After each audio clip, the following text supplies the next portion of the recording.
Hi, and welcome back to Stamp with Anna. Today we're going to make this card that I'm going to use for my mother and my mother-in-law for Mother's Day. Mother's Day here will be here before you know it, so I thought I would get started on this one. I have done a lot of the die cutting ahead of time, just so it would speed things up and it wouldn't take forever to have you just watching me die cutting things. And there are a lot of different supplies that I used for this. So let me show you what they are. The main stamp set that I used here is this Jar of Love. This is just a phenomenal stamp set. It has 37 pieces in it. You can do so much with this. The flowers, it has some two-step flowers, a couple different sets of two-step flowers, which we used, and it has lots of sentiments, 3 different sized jars, a burlap band, some water, even a fish, lots of foliage. And the good thing about it, it comes with a coordinating die set that's called the Everyday Framelits. And this framelit set has 17 pieces in it. So you can die cut just about everything that's in the stamp set. So we're using a lot of those pieces today. The other stamp set that I used was the birthday banners. I used this banner here to make my Mother's Day banner, and that also has a coordinating framelit. It's called the Bunch of Banners, and there it is right there, the one that I used it. Then to make the Happy Mother's Day, I used this thoughtful banner set, which has, as you can see, a ton of words on it, so you can just put together about any sentiment that you want. I used the Happy and the Mother's Day. So for paper, I have thick Whisper White that's cut at 4 1/4 by 11, scored at 5 1/2. I have a piece of Calypso Coral that's cut at 4 by 5 1/4, and then I have another piece of regular Whisper White that's cut 3 3/4 by 5. For the little additions to my flowers, I used these basic jewel rhinestones. To pop up my vase, I used these foam adhesive strips. These are great, and you'll see when I actually show you how I used them on this, you'll see that they are just a great tool. Now, we're using dimensionals. We have our mini glue dots, and I have this great glue dots container that I bought. I think I got it online. It was a website called blitzy.com, and the Stampin' Up packages of mini glue dots just pop right in there. It's a great little thing, and it stands up. It stands up so you can just not have to worry about your roll of mini glue dots unraveling. Then I'm also using the Crushed Curry Stampin' Right marker, and I used some of the Stampin' Up vellum paper for this. I like it because it's a heavy-duty vellum, and I didn't want it to be completely see-through like a glass jar. I wanted it to be a little frosted, so you can see that it's got a little frosting to it. For the stamps, the colors that I used, here are a lot. I used the Memento Black. I used So Saffron for my flowers, Calypso Coral for my flowers, and Blushing Bride for my little flowers. I used Pear Pizzazz, Wild Wasabi, and Garden Green for all my different foliage, and then I used Pool Party for the water. So the first thing that I did, excuse me, was I need to get my pierce mat, because we're using photopolymer stamps, and you do need one of these, highly recommended, because it will give you a better image, a better stamped image. The first thing I did was I stamped my large jar with the black Memento, and I stamped that right about towards the bottom so that I had room at the top for my foliage. Okay, straight down and straight up. Then I needed to put my leaves in there. Most of my leaves were die cut. As you can see, I cut out some leaves. But the base leaves, the ones with the most foliage, I did those, I stamped that right on this. And I did that in Garden Green. And the way I did that was, I did the first one right in the center, full strength, and then I kind of twisted to the right, stamped with, not re-inking it, so it's stamped off. So see, you get a lighter one. Then I stamped it up again and stamped it off on a piece of scrap paper. And then, so now it's lighter, came into my project and stamped again over to the left. Okay, and there's the background foliage. Then what I did was I came in with my pool party and I stamped up this little piece here. This is water. And I went right over towards the bottom of the jar. And since my banner is going to be right about here, I did come back in and bring my water up a little higher. Now, I don't mind that the water is over the leaves because in real life, your leaves are inside water. So that was fine with me. I did not mind that at all. Then what I did was I stamped these leaves out. And I placed them where I wanted them. And with my glue pen, I added a little bit of adhesive.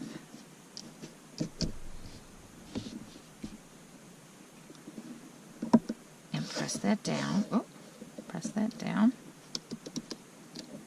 Oh, geez. Okay, there you go.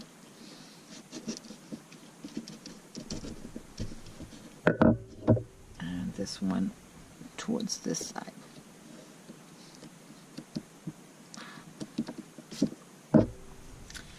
Then I came in with some dimensionals and I attached my main focal point flowers. I put a yellow one there.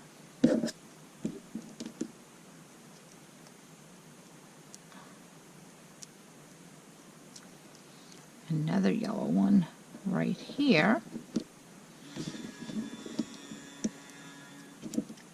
And Calypso Coral, one right behind it.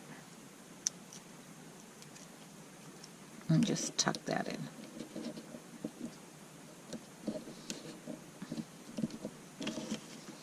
Then I had these tiny little fern pieces that I stamped and die cut out, and I attached those.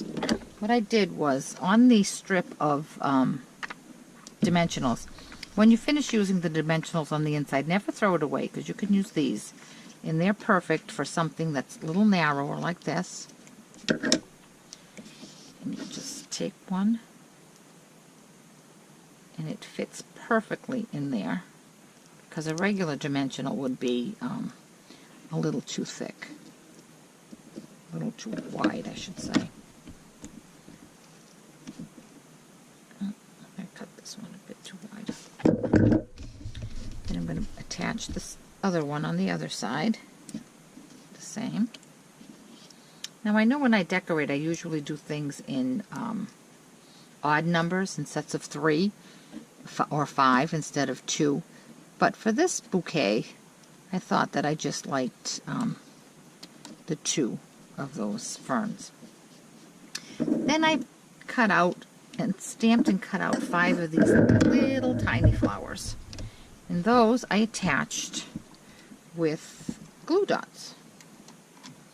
And I just scattered them wherever I thought that they would look good in the vase. Put 2 up here.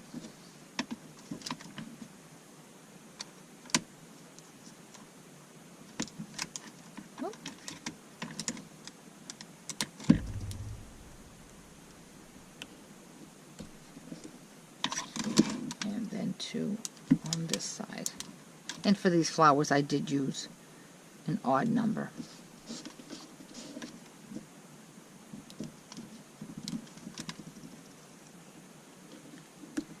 Finish off the flowers and have them a little jazzy. I came in with my jewels, and I put them just in the center of the small flowers, and that just adds a nice touch to the whole card.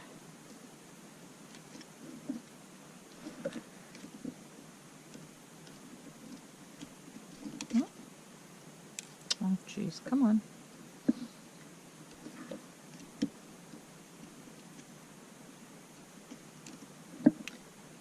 There we go.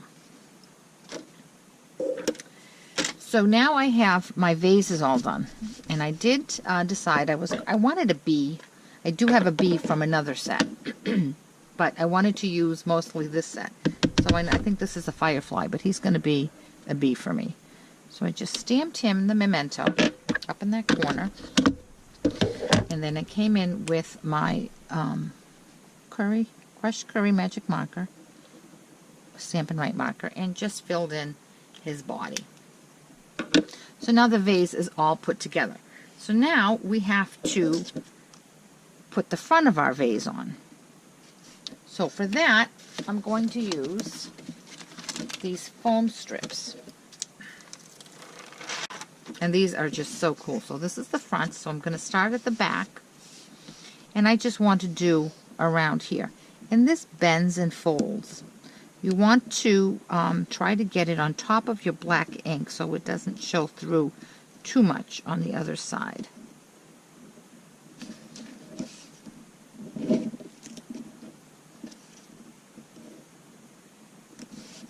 And see how easy that is? That is just, and it's great if you're going to make like those snow globe cards.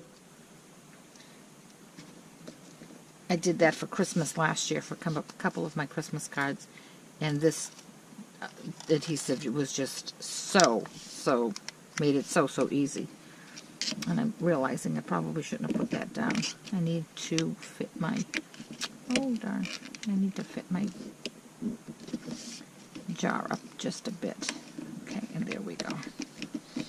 Alright, so now you can see, it looks, you can see through it, but it's not crystal clear like water. My jar is a little frosted, and that's the look I was going for.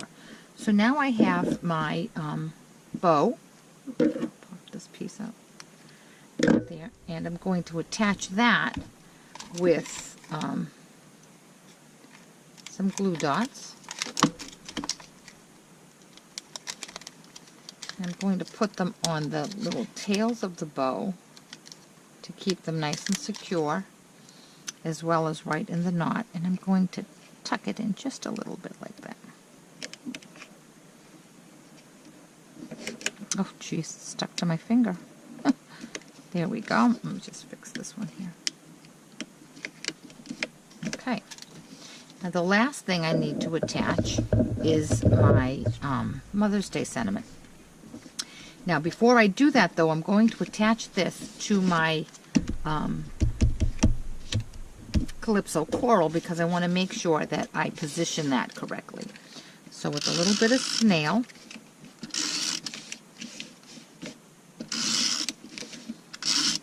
I'm going to attach my vase to this piece, and now I can see exactly where I want this to go. If I hadn't done it, I might have pushed this out too far. So I'm going to do it this way. Now, this is raised, so we don't want to put a dimensional there, but we do want this one to be popped up so that it's even. So I'm going to put a dimensional just on that side right there, and I'm going to put a little bit of snail. Now, as you can see, there's stamping on the other side of this, and that just shows you how thick our paper is, because when I made a mistake here, I just turned it over and used this side, and you can't even see through it. You'd have no idea that I had made a mistake. Oh, I need to take the piece off. There you go. Now I'm going to come back with some more snail. Run some along the edge of the Calypso coral. And then attach it to my card base. And there we go. I have my 2 Mother's Day cards. Honestly, it was a lot of cutting, stamping and die cutting, but my mother and mother-in-law are well worth it. And once you get the die cutting done, it's just a matter of arranging the flowers in the vase. And it comes together really pretty. I think the dimension on it, it's all nice and raised. It has great dimension. I think that just adds so much to it. I hope you give it a try. And again, the stamp set that is the major stamp set is the Jar of Love with the Everyday Jar framelits. This is well worth whatever you pay for it. It's a phenomenal set. So I hope you'll give it a try, and if you have any questions at all, contact me through my blog, www.stampwithanna.blogspot.com, and hit the contact me button, leave me a message, and I will certainly get back to you just as soon as I can. If you have any questions about how I made the card or any of the products that I used, I will certainly answer them. So have a great day, and come back again for another card. Bye-bye.